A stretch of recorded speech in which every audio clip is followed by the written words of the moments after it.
Oke, kita mulai ya. Assalamualaikum warahmatullahi wabarakatuh. Waalaikumsalam Waalaikumsalam warahmatullahi wabarakatuh. Warahmatullahi wabarakatuh. Oke, terima kasih untuk anak-anak yang hari ini sudah hadir, yang barusan selesai ujian. Nah, jadi nah ujiannya bagi yang memang nanti belum puas dengan nilainya boleh diremedial kembali. Oke, baik. Kita hari ini mau masih membahas seputar gen ya. Nah, kemarin kita sudah tahu pengantarnya bahwa ternyata gen itu memegang peranan penting sekali dalam kehidupan setiap makhluk, ya tidak hanya manusia, ya hewan juga tumbuhan sih sebenarnya. Nah, sehingga kalian bisa tahu bahwa setiap manusia itu tidak ada dua orang atau dua makhluk yang benar-benar serupa. Jadi masing-masing makhluk itu punya kelebihan dan kekurangan masing-masing. Nah, apa yang menyebabkan ekspresi itu semua adalah gen. Nah, maka hari ini kita mau melihat detail ya, seperti apa gen itu bisa memegang peranan dalam pengontrolan karakter, ya, karakter, kecerdasan, kemampuan, dan seterusnya. Oke, Ibu share screen dulu ya.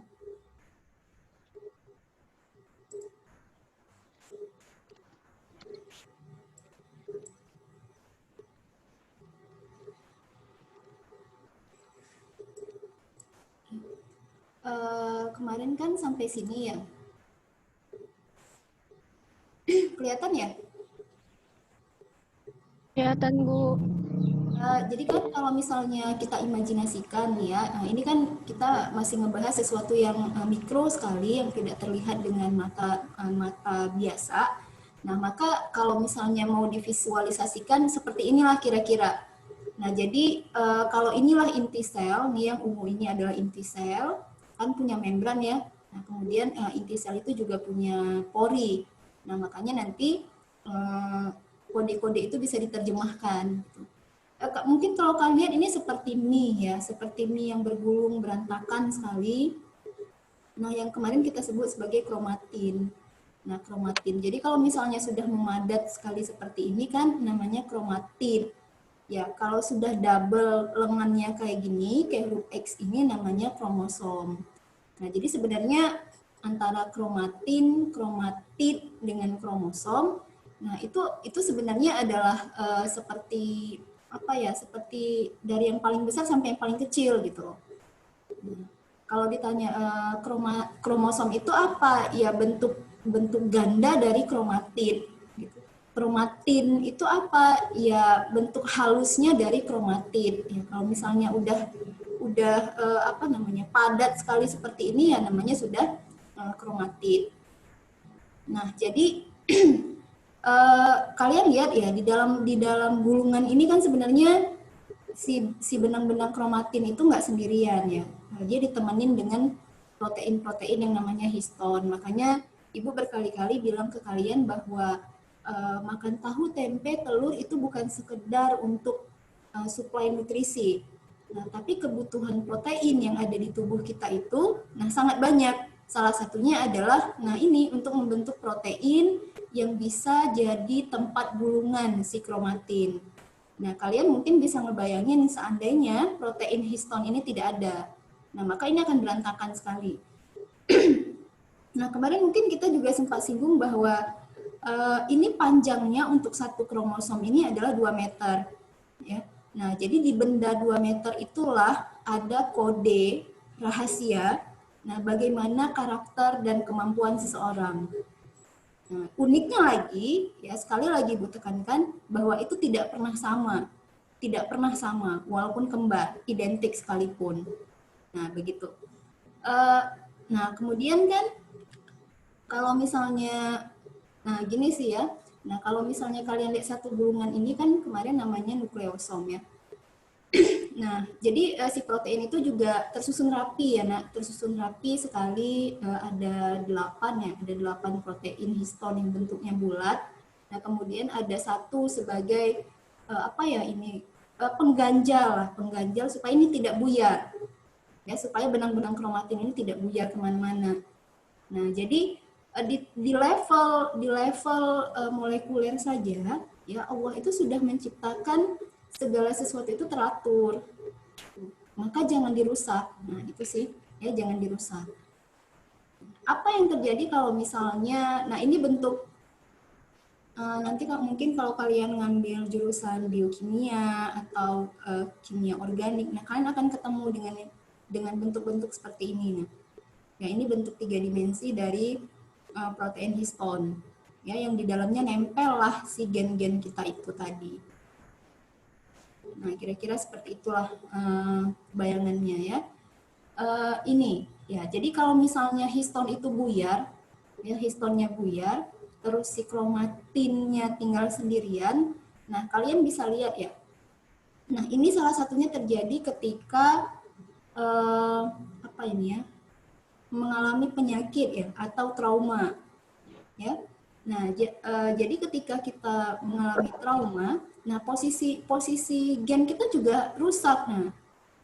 Nah kayak gitu. Jadi makanya Ibu bilang penyakit itu nggak mesti penyakit biologis ya. Penyakit psikis itu juga bisa merusak gen-gen yang ada di tubuh kita kayak gitu. Nah pada akhirnya ini kan menimbulkan apa ya, uncontrolled bleeding ya. Bisa jadi pendarahan. Nah ini kan sebenarnya pembuluh darah ya. Nah bisa terjadi pendarahan. Nah jadi hal-hal sekecil itu ternyata efeknya gede. Nah, sampailah kita di bagian elemen paling kecil ya dari si kromosom yang kemarin kita sepakati bahwa mengandung gen-gen spesifik, ya gen warna mata, gen warna kulit, gen tinggi badan dan seterusnya. Nah, maka gen-gen inilah yang diupayakan terekspresikan gitu loh ya, Nak. Nah, terekspresikan. Nah, jadi ini kenapa dibuat ini gen. Nanti kalau misalnya kalian baca jurnal, ini dikasih nama nih.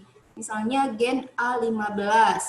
Nah, gen beta sekian. Nah, jadi ini dikasih nama. Ya, nama bebas, mau apa saja namanya. Nah, yang jelas inilah kode-kode kehidupan kita.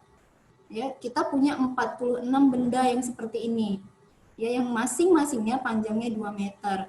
Nah, sekarang selagi kita masih hidup, nah gimana caranya kita mengoptimalkan si gen-gen yang ada di setiap 2 meter itu. Nah, kayak begitu. Caranya bagaimana? Nah, caranya bagaimana? Ya tentu dong harus kita kasih stimulus. Ya, apa stimulusnya? Salah satunya adalah proses belajar. Nah, itulah stimulus yang bisa membangkitkan gen-gen ini supaya bisa terekspresikan dengan baik. Nah, contoh. Anak IPA atau anak CTF misalnya ya. Nah, kemudian lulus di STAN misalnya. Kan benar-benar beda ya dari anak sains. Nah, tiba-tiba dia harus belajar IPS. Nah, yang mungkin sebelumnya dia nggak pernah belajar itu. Nah, bisa tidak dia ngikuti? Ya bisa. Nah, ada tidak gen IPS-nya pada saat dia lahir? Sudah ada. Nah, maka cara mengekspresikannya adalah dengan cara dia belajar kayak gitu. Jadi intinya adalah kalian bisa pelajari apapun gitu sebenarnya. Ya. Nah, apa yang membuat kalian cepat bisa dan kurang cepat bisa adalah minat dan kesukaan. Jadi kita akan lebih cepat bisa mempelajari sesuatu atau menghidupkan gen yang memang kita sukai gitu. Jadi nggak perlu menjadi orang lain. Nah, itu yang kemarin di pertemuan pertama Ibu sampaikan ke kalian. Nah,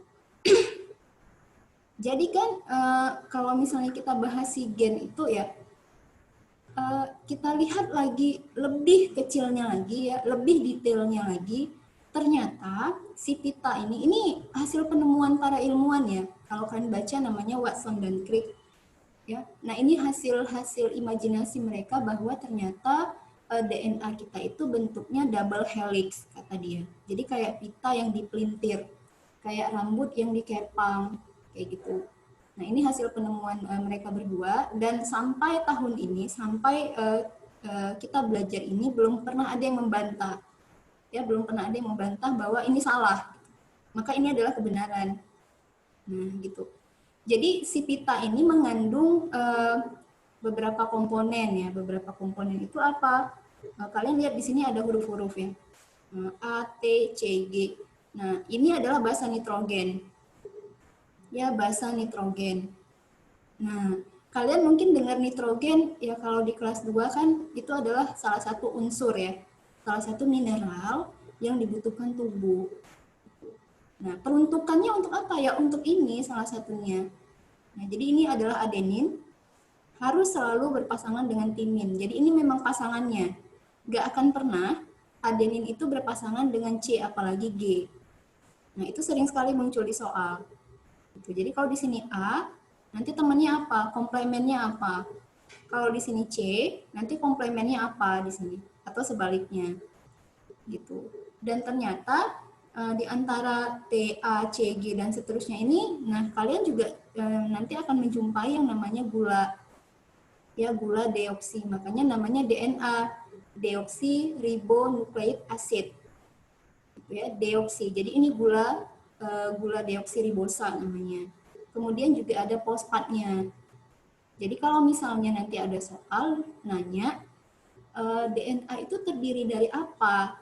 Ya, satu basa nitrogen, yang kedua gula deoksi, kalian lihat nih ya, gula deoksi ribosa maksud Bu, kemudian satu fosfat. Jadi penggabungan antara basa, gula, fosfat namanya adalah nukleotida. Nukleosida. Ya, nukleosida. Nah, kayak gini. Nah, ini sih lebih gampang ya. Nah, kayak gitu. Jadi ini gulanya, ini sugarnya, kemudian kalian lihat di sini ada guanin ya, ini sitosin, ini pasangannya memang sudah komplemen. Nah, kemudian ada fosfatnya. Nah, jadi antara fosfat, gula, dan basa nitrogen ini adalah namanya nukleotida. Nah, ini satu nukleotida. Kadang-kadang di soal itu dia nanya ya, dia ngasih gambar. Coba hitung ada berapa nukleotidanya. Nukleotida ya nak, nukleotida. Nah, ada berapa nukleotidanya? Berarti kalian harus hitung ada berapa pasangan fosfat, gula, dan basa. Jadi ini kalau kita hitung fosfat, gula, basa, ini satu nukleotida. Fosfat, gula, basa, ini satu nukleotida. Kalau di sini juga ada, ini juga dihitung. Ya, ini juga dihitung. Yang sebelah sini juga dihitung. Karena kan kita punyanya double helix. Nah, kadang-kadang ada soal UN seperti itu. Jadi dia cuma nanya berapa jumlah nukleotida. Ya. Nah, kalau kita buang fosfatnya, ya tanpa fosfat, cuma gula dan basa saja, namanya nukleosida. Jadi kira-kira kalau Ibu buat begini pernyataannya benar tidak ya? Nukleotida adalah nukleosida ditambah fosfat, benar tidak? Benar, Bu. Benar ya? Ya, benar. Jadi kalau kita hilangkan fosfat, namanya sida. Jadi kayak gini nak kira-kira. Nah, nanti sepanjang apa gen rambut? Oh, mungkin gen rambut cuma segini doang. 5 nukleotida atau 10 nukleotida. Inilah untuk pengkode gen rambut. Di atasnya untuk pengkode gen warna mata, di atasnya untuk pengkode gen tinggi badan dan seterusnya. Nah, kayak begitu. Inilah yang namanya DNA ya. Yang berpilin ini namanya DNA. Di dalamnya itu ada gen-gen. Gen terdiri dari nukleotida spesifik. Nah, jadi pasti akan beda dong kode untuk rambut dengan kode untuk warna kulit. Nah, kalau misalnya ini nanti misalnya patah ya, patah misalnya, lengket ke atas, ke sini, ya makanya nanti kalian jangan heran akan menjumpai orang-orang yang misalnya ya, hidungnya terbalik lubangnya, misal, atau kalian menjumpai orang yang di seluruh tubuhnya itu berambut. Nah, kayak gitu. Nah, itu berarti kan seluruh gen rambut yang ada di kulitnya terekspresikan. Harusnya kan nggak boleh, harusnya. Jadi kan yang boleh gen rambut itu diekspresikan kan hanya di kepala, ya. Kemudian di bagian kelamin. Nah, kemudian di bagian ketiak dan yang lainnya. Di bagian wajah kan nggak boleh harusnya. Nah, tapi nyatanya kan ada orang yang punya penyakit berambut semuanya ya sampai ke bawah. Nah, kayak begitu. Nah, berarti gen-gen pengkode rambut yang ada di setiap sel kulitnya itu terekspresikan. Loh, kenapa bisa seperti itu? Nah, banyak faktor. Ya, banyak faktor. Bisa jadi karena makanan, bisa jadi karena radiasi, ya, dan faktor-faktor yang lain. Kayak begitu. Nah, ini apa ya, bentuk molimod ya kalau kalian belajar kimia ya. Nah, ini bentuk molimodnya. Ya. Jadi kalau misalnya kita urutkan ya, nah inilah kromosom kalau dia sudah mengganda. Nah ini kromosom juga ya nak, karena ini posisinya juga mengganda, ini dua lengan. Ya. Nah baru ini namanya kromatid, kromatin. Ya ini yang terakhir adalah DNA. Nah jadi ya. Nah untuk hari ini, nah tadi masih review ya sebenarnya. Nah untuk hari ini itu kita mau belajar ini ya. Ya, kita hari ini mau belajar gen dan alel. Nah, tadi sepintas sih sebenarnya sudah tersampaikan ya. Gimana kira-kira secara struktural si benda yang bernama gen. Ya, sering kan kita dengar gen DNA. Oh, tes DNA, nih anaknya ketukar, nih anak siapa? Diteslah DNA-nya. Nah, valid tidak hasilnya? Valid. Nah, valid. Kenapa valid? Karena tidak ada ya dua anak manusia yang sama persis kayak gitu. Jadi kalau misalnya ada ya sinetron Indonesia lah yang biasanya bayi yang tertukar dan sebagainya, nah biasanya itu diambil gen anaknya, ya diambil sampel gen ayahnya gitu, yang dikira ayahnya gitu, baru dicocokin. Pasti kalau jadi kalau misalnya gini lah kasusnya pemerkosaan misalnya, pemerkosaan yang dilakukan oleh dua orang pria. Nah, ternyata si perempuannya hamil. Nah, ini anak siapa? Nah, itu bisa ketahuan, nah itu anak siapa. Jadi diambil sampel bayi, sampel gen bayinya. Sampel gen itu bisa diambil sejak bayinya dalam kandungan. Bisa diambil. Jadi sebenarnya pemetaan gen itu sudah bisa dilakukan ya sejak bayi itu belum lahir. Nah, makanya di luar negeri itu ada beberapa kasus yang misalnya bayinya nih diprediksikan ya dari hasil pembacaan gen ini anak akan lahir nanti jadi psikopat misalnya, bisa. Gimana Bu, mau dilanjutkan tidak kehamilannya atau digugurkan saja? Nah, gitu. Jadi kok di luar itu bakal ada pilihan seperti itu. Ini anak kalau lahir nih bakal cacat. Mau dilanjutkan tidak kehamilannya? Ya memang kalau kita pikir kejam sih. Tapi begitu gitu. Jadi gen itu bisa dibaca sejak bayinya belum lahir. Nah, dicocokin ya sama dua orang pria tadi. Gen itu akan yang mana yang lebih banyak miripnya, nah itulah ayahnya. Nah, jadi kayak gitu. Nah, kemudian kan ini ada satu kata bahasa baru ya, mungkin tidak pernah kalian dengar, namanya alel. Maka hari ini kita cuma belajar apa itu gen, apa itu alel. Ya, nah ini anak Down syndrome yang kemarin sempat kita bahas ya. Nah, ini adalah anak Down syndrome. Kemarin sepintas Ibu bilang bahwa rata-rata anak Down syndrome itu mandul, tapi nyatanya tidak semua. Nah, ini dua-dua Down syndrome. Yang cowoknya Down syndrome, ceweknya juga Down syndrome. Ya. Nah, ya mereka menikah gitu. Mereka menikah, ya nggak tahu sih punya anak atau enggak. Ya.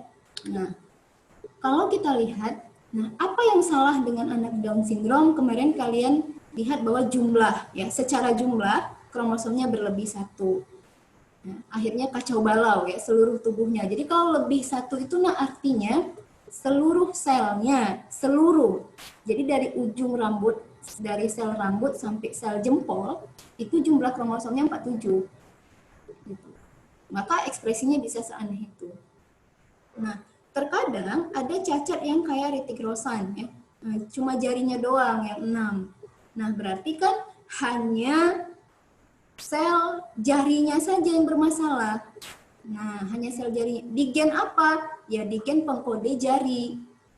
Nah, di mana adanya gen pengkode jari? Ya di kromosom nomor sekian misalnya. Ya setelah dibaca pakai alat bacanya ada ya nak? Alat bacanya ada. Jadi kita punya alumni yang sekarang sepertinya dia di Jepang, nggak tahu Ibu udah pulang atau belum ya. Di Jepang atau Cina gitu. Jadi dia ngambil jurusan komputer di IPB. Nah, akhirnya dia menekuni pembacaan gen, gitu, pembacaan gen. Jadi gen kita tuh bisa dibaca. Nah, di mana posisi letak sebuah gen tertentu? Nah, itulah namanya alel. Nah, jadi alel itu apa sebenarnya? Alel itu kayak kumpulan beberapa gen spesifik yang untuk mengekspresikan sesuatu. Nah, misalnya ini untuk alel mata nih yang pink ini. Nah, nanti di ujung sini ya ada alel yang lain gitu. Makanya harus dikasih nama tadi Ibu bilang. Ya. Nah, itulah alel. Jadi alel itu adalah kumpulan beberapa gen yang berpasangan ya. Nah, jadi pasangan gen sih. Kalau misalnya mau lebih simpelnya alel adalah pasangan gen. Loh, kenapa pasangan gen? Jangan lupa bahwa 46 kromosom yang kita punya, 23-nya dari ayah, 23-nya dari ibu. Jadi kalau misalnya di sini yang dari ayah ini adalah alel untuk mata, di sini juga pasti alel untuk mata. Yang mana yang kuat, itulah yang terekspresi. Kayak gitu. Misalnya ada pernikahan antara orang pribumi dengan orang bule. Ya, anaknya bola matanya kok kayak orang bule semua ya. Nah, berarti alel gen yang ada di alel si ibunya yang ibunya misalnya ya yang bule. Si ibunya yang terekspresikan. Jadi nggak akan mungkin kalau misalnya di sini alel mata, di sini alel hidung, nggak akan mungkin, nah, kecuali dia cacat ya, kecuali cacat. Jadi alel itu adalah pasangan gen yang kita dapat dari ayah, yang kita dapat dari ibu. Nah, terus di sini ada bahasa lokus. Ya, lokus itu tempatnya, tempat alel itu ada. Di mana lokus gen untuk alel mata? Nah, itu lokus. Jadi lokus itu tempatnya. Nah, kemudian di sini ada bahasa homolog. Homo artinya sama. Nah, apa yang sama? Kromosomnya. Ya, sama panjangnya, sama ukurannya, sama letak alelnya, sama jumlah alelnya. Nah, ini harus sama panjang. Nah, karena apapun yang ada di kromosom A pasti ada di kromosom B. Nah, makanya mereka sepasang, satu dari ayah, satu dari ibu, kayak gitu. Ini berlaku untuk semua makhluk, tidak hanya manusia. Hewan pun demikian, bahkan tumbuhan, bahkan bakteri, kayak gitu ya. Nah, kayak gini. Ini kan diwarnai nih, ya diwarnai hitam ya. Ini ada yang putih. Nah, inilah untuk gen 1, ini untuk gen 2 dan seterusnya. Nah, jadi di masing-masing lokus itu akan ada alel-alel spesifik untuk mengkode karakter yang spesifik juga. Nah, ya. Ini sebenarnya apa ya? Peraturannya aja sih ya, peraturannya aja. Nah, jadi kan gen itu nanti ada penulisan. Ya, ada penulisan misalnya gen tinggi badan. Ya, tinggi badan. Nah, itu dia nulisnya harus sepasang. Ya, harus sepasang misalnya T besar, T kecil. Kenapa sepasang? Karena kita kan sepakat bahwa kromosom tadi sepasang. Bahwa alel itu memang pasangan gen. Jadi kenapa di sini harus T besar, T kecil? Ya kebetulan memang dia tinggi. Jadi kalau misalnya dia dominan, nanti sifatnya tulisannya harus diawali dengan huruf kapital. Boleh tidak ditulis T kecil? Ya boleh aja, kalau memang dia nanti pendek. Nah, dari mana kita tahu dia dominan dan tidak dominan atau resesif? Dari soal. Gitu ya.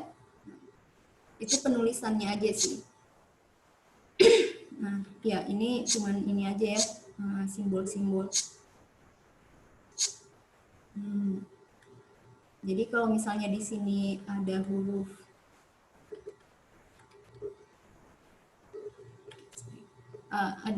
A besar, maka di sini juga harus huruf A. Nggak boleh di sini huruf A, di sini huruf B, nggak boleh. Nah, di sini mau A besar, A kecil ya bebas, ya tergantung permintaan soal. Nah, inilah yang kita sebut dengan alel tadi. Jadi kalau misalnya dituliskan kayak mana? Alel itu A besar, A kecil, itu satu alel. B besar, B kecil, itu satu alel. C besar, C kecil, itu satu alel. Gitu. Ya, ini kalau misalnya kita tarik kan gennya udah banyak, ya udah panjang sekali. Gitu. Ini contoh ya, nah. Contoh.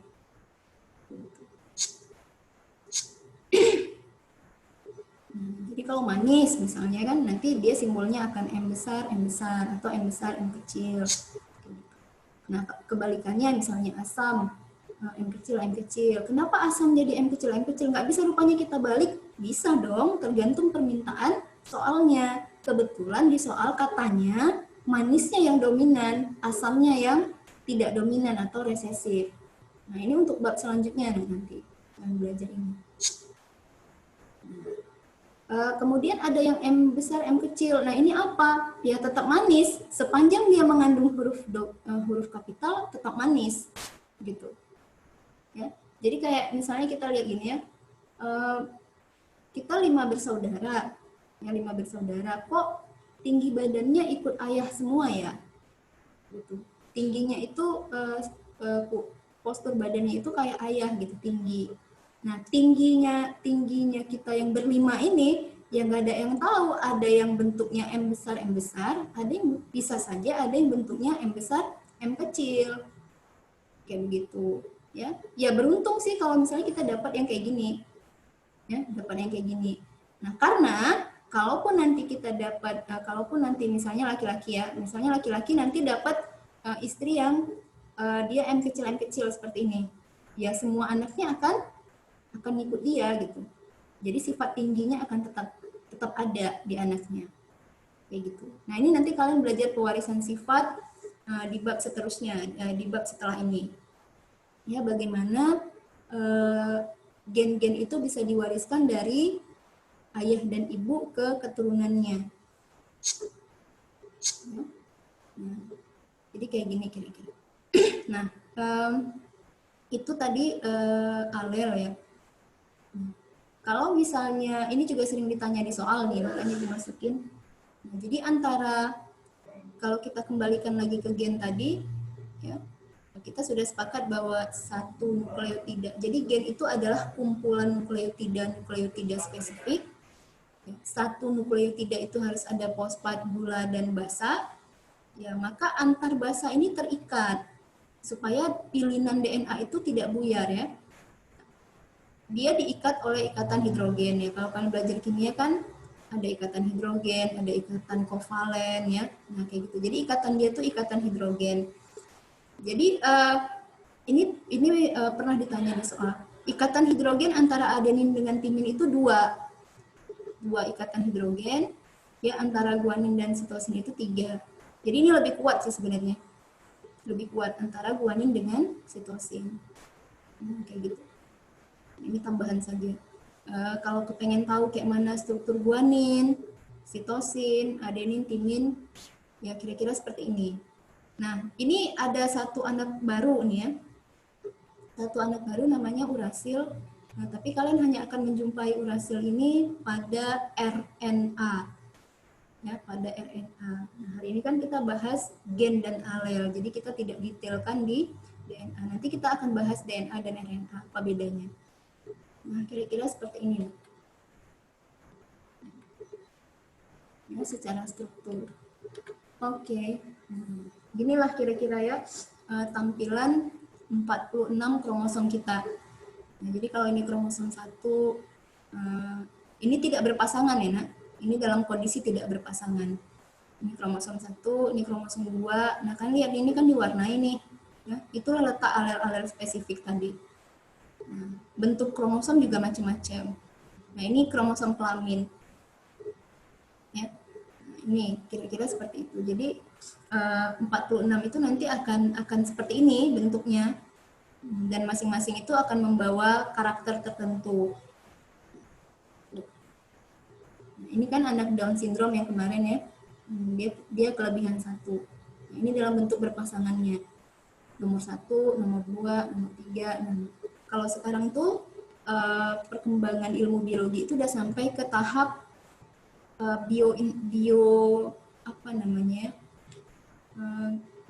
jadi kalau misalnya kita sakit, kita udah bisa tahu sakit ginjal. Nah, itu yang mengalami masalah kromosom nomor berapa. Nah, itu kayak gitu. Jadi sekarang orang buat obat, orang-orang farmasi itu udah mulai mencoba membuat obat yang sesuai dengan karakter gen. Nah, sama-sama sakit kepala, nah, tapi bisa saja si A dikasih obat X, si B dikasih obat Y. Kayak gitu. Jadi masing-masing gen itu kan sangat spesifik ya. Makanya sekarang orang coba membuat obat itu sesuai dengan karakter gen. Oke, Bu rasa cukup dulu untuk hari ini. Masih ada waktu 4 menit. Silahkan yang ingin bertanya. Bu, saya mau nanya, Bu. Iya, silahkan. Mungkin nggak, Bu, kalau misalnya terjadi yang namanya itu modifikasi gen. Contoh misalnya saya tuh mau cangkok gennya si Albert Einstein ke dalam tubuh saya. Oke, bagus Amri pertanyaannya. Ya, kalau di luar negeri itu memang orang mainnya manipulasi gen, gitu. Jadi orang sedang mencari dan mempelajari gen-gen baik, ya gen-gen baik. Nah, salah satunya adalah gen pada Einstein. Karena gen ini tidak akan hilang sekalipun kita meninggal. Jadi orang yang sudah meninggal pun gennya tetap ada, kodenya tetap ada. Maka nanti ketika hari pembangkitan, ya karena kita muslim, kita percaya ada hari akhir. Nah, pada saat proses pembangkitan nanti, ya Allah itu akan menjadikan tubuh kita utuh kembali dengan kode-kode itu. Jadi kalau kuburan itu dibongkar, sebenarnya kode-kodenya masih ada. Jadi tinggal diambil aja, misalnya yang tersisa apa, yang nggak busuk tulang. Nah, ya udah tinggal diambil sampel tulangnya itu. Nah, bisa tidak dimanipulasi? Kalau pertanyaannya bisa dan tidak, bisa. Bisa. Jadi kita mau menyisip misalnya, ketahuan, oh gen cerdasnya Einstein itu ada di kromosom nomor 3, ya, di lokus sekian. Ya. Nah, diambil, ya udah kita potong gen kita lokus itu. Nah, terus kita ambil gen Einstein disisip. Secara konsep bisa. Ya, hanya saja masalahnya adalah belum tentu gen itu akan terekspresikan, gitu nah. Jadi belum tentu. Itu kan bentuk upaya ya. Misalnya kita punya anak, misalnya ada anak yang keterbelakangan mental atau punya cacat lah di kromosom nomor 3 sehingga kecerdasannya di bawah rata-rata. Nah, kemudian kita ingin mengganti itu dengan alelnya Einstein. Ya silahkan saja, tapi tidak berarti itu akan sepenuhnya terekspresikan. Bisa saja misalnya pemberian nutrisi tertentu, ya perlakuan, justru meng-off-kan gen itu pada dia. Gitu. Nah, makanya tadi Bu bilang makanan, kondisi iklim, cuaca, dan hal-hal lainnya, bahkan perlakuan itu sangat mempengaruhi ekspresi gen. Gitu kira-kira. Jadi kalau misalnya kita diperlakukan baik, ya biasanya kita juga akan memperlakukan orang baik. Nah, kenapa? Karena gen kita itu terbiasa ya diperlakukan seperti itu. Gitu nih kira-kira. Oke, gimana Amri? Ya, Bu, makasih banyak, Bu. Oke, jadi bisa. Makanya kan ada Spider-Man, ada Hulk, itu kan manusia hasil imajinasi orang yang secara teknis, secara konsep, mereka memanipulasi gen. Kan gennya laba-laba. Setelah digigit laba-laba, akhirnya si manusia itu punya kemampuan seperti laba-laba. Ya bisa-bisa saja gitu. Oke, terima kasih Amri. Ada yang lain? Kita masih punya 2 menit. Ada? Oke, tidak ada ya. Oke, jadi Ibu harap hari ini kalian sudah paham apa itu gen, apa itu alel. Semoga saja Ibu berharap sih di pertemuan berikutnya kalian bisa lebih interaktif ya, lebih banyak pertanyaan-pertanyaan yang cukup mematikan lah ya untuk dijawab. Kalau bisa buat Ibu sampai harus buka buku. Ya.